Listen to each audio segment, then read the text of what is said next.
সুজিত বসুকে 10 দিনের ইডি হেফাজত দিল আদালত। পুর নিয়োগ দুর্নীতি মামলায় গ্রেফতার হওয়া প্রাক্তন মন্ত্রী সুজিত বসুর বিরুদ্ধে মানি লন্ডারিং বা কালো টাকা সাদা করার গুরুতর অভিযোগ এনেছে এনফোর্সমেন্ট ডিরেক্টরেট।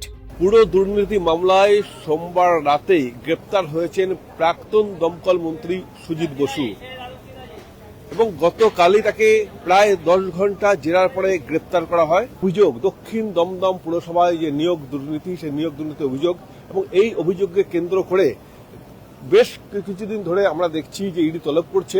শুধু ইডির তলব তিনি এড়িয়েছেন। মঙ্গলবার ইডির বিশেষ আদালতে সুজিতকে পেশ করে 10 দিনের নিজেদের হেফাজতে নেওয়ার আবেদন জানান তদন্তকারীরা।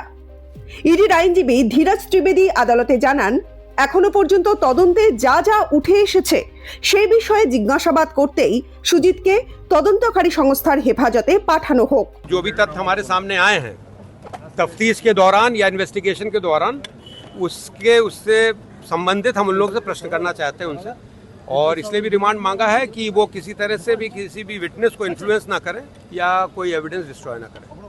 ইডির দাবি, গত 7 বছরে সুজিত ও তার পরিবারের সদস্যদের মালিকানাধীন বিভিন্ন রেস্তোরাঁর অ্যাকাউন্টে প্রায় 8 কোটি টাকার হদিশ মিলেছে, যার কোনো বৈধ উৎস দেখাতে পারেননি প্রাক্তন মন্ত্রী।